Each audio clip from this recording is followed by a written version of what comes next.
warahmatullahi wabarakatuh. Kembali lagi bersama Iqbal. Di sini saya akan menjelaskan tentang pembaruan Islam di Mesir. Ya, menceritakan sedikit lah.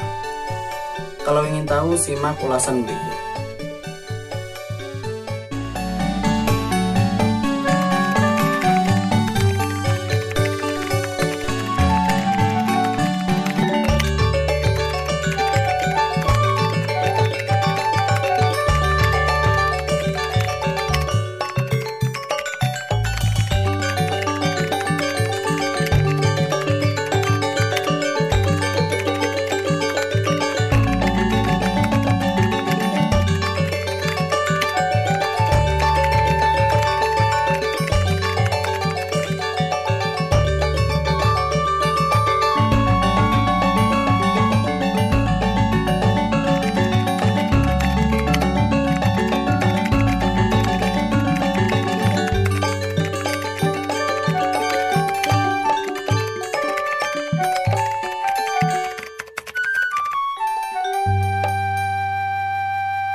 Dari uraian tersebut dapat digambarkan bahwa bagaimana lemahnya Mesir pada waktu itu,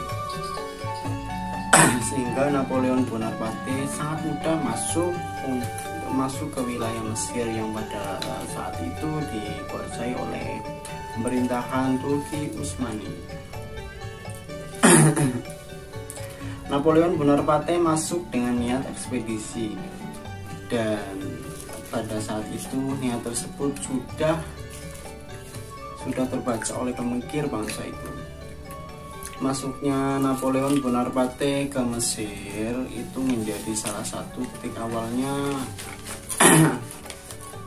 perkembangan dan pemikiran untuk memperoleh kemajuan yang pada kala itu hampir diperoleh.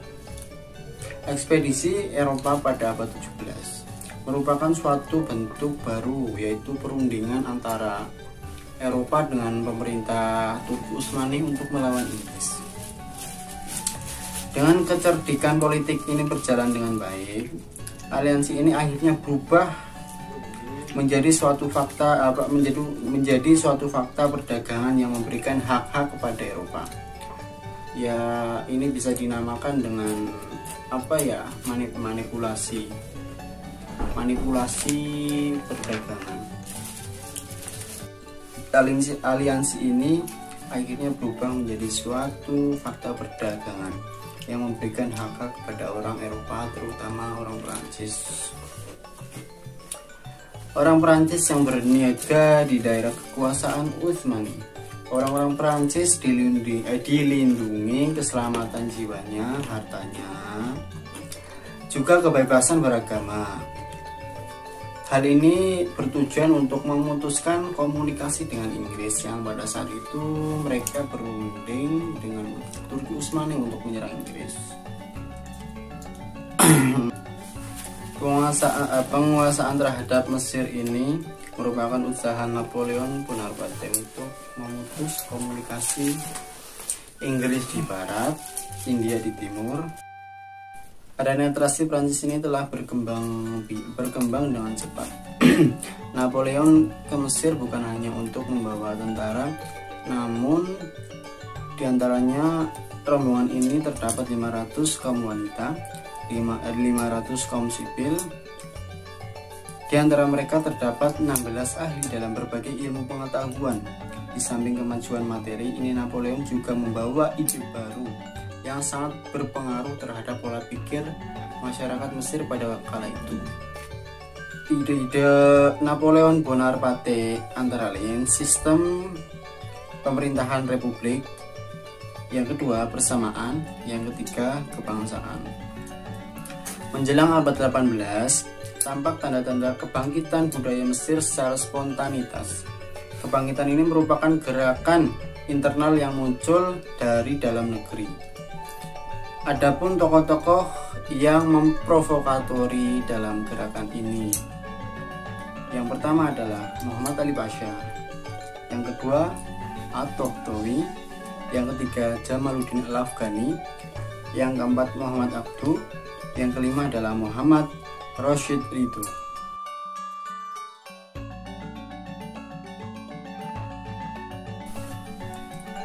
Adapun biografi tentang tokoh-tokoh pembaruan Islam di Mesir, yang pertama yaitu Muhammad Ali Pasha. Muhammad Ali Pasha adalah seorang Turki yang lahir di Kavala, Yunani pada tahun 1765 dan meninggal pada tahun 1849 di Provinsi Makedoni dari kalangan Albania. Asal keluarga itu konon berasal dari Korece di Albania. Ayahnya bernama Ibrahim Agha yang memimpin sejumlah umat kecil prajurit guna menjaga jalanan yang. Setelah berhasil mengusir Napoleon dari Mesir, ia diangkat menjadi seorang jenderal pada tahun 1807. Bulan November tahun 1805, ia menjadi penguasa di Mesir. Dan pada bulan April 1806, beliau sebagai wali Mesir dengan gelar Pasha. Pada tahun 1807 berhasil mengusir Inggris dari Rosetta yang pada kali itu adalah wilayah Mesir. Dengan begitu, Muhammad Ali Pasha memiliki prestasi dalam bidang militer, yaitu mengundang perwira Prancis untuk melatih Inggris mendirikan sekolah militer. Pada tahun 1815, beliau mengirim pelajar untuk belajar militer di Prancis. Yang kedua, bidang pendidikan. Bidang pendidikan pada tahun 1815, Muhammad Ali Pasha mendirikan sekolah militer, dan tahun 1816 mendirikan sekolah teknik. Pada tahun 1834 mendirikan sekolah pertambangan, dan tahun 1836 mendirikan sekolah penerjemahan dan mengirim pelajar ke barat untuk belajar sains. Dalam bidang ekonomi, pengambil alihan tanah oleh negara yang hasilnya digunakan untuk pembangunan negara membangun sistem irigasi untuk menjaga kesuburan tanah sehingga hasil pertanian menjadi lebih baik dan lebih memuaskan. Selanjutnya tokoh yang kedua yaitu adalah At-Tohtawi. Beliau lahir pada tanggal 15 Oktober 1801 di Tahta, Mesir.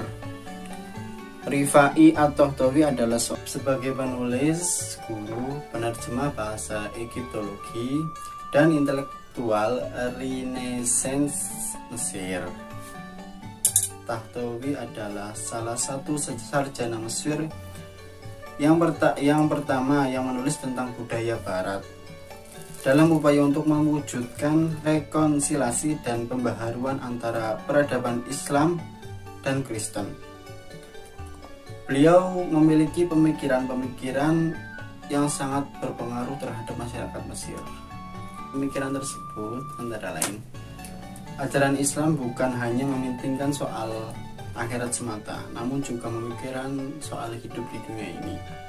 2. Kekuasaan absolut raja harus dibatasi dengan syariat, dan raja harus bermusyawarah dengan ulama dan kaum intelektual. Yang ketiga, syariat harus diartikan sesuai dengan perkembangan modern kaum ulama. Kaum ulama harus mempelajari ilmu filsafat dan ilmu modern agar dapat menyelesaikan syariat dengan kebutuhan masyarakat modern. Pendidikan harus bersifat universal. Kaum wanita harus memperoleh pendidikan yang sama dengan kaum laki-laki.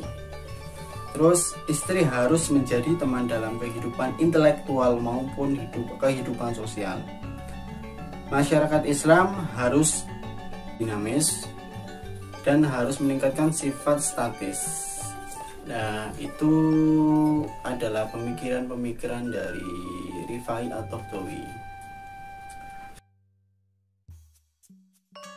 Selanjutnya tokoh ketiga dari perbaruan Islam di Mesir yaitu Jamaluddin Al-Afghani.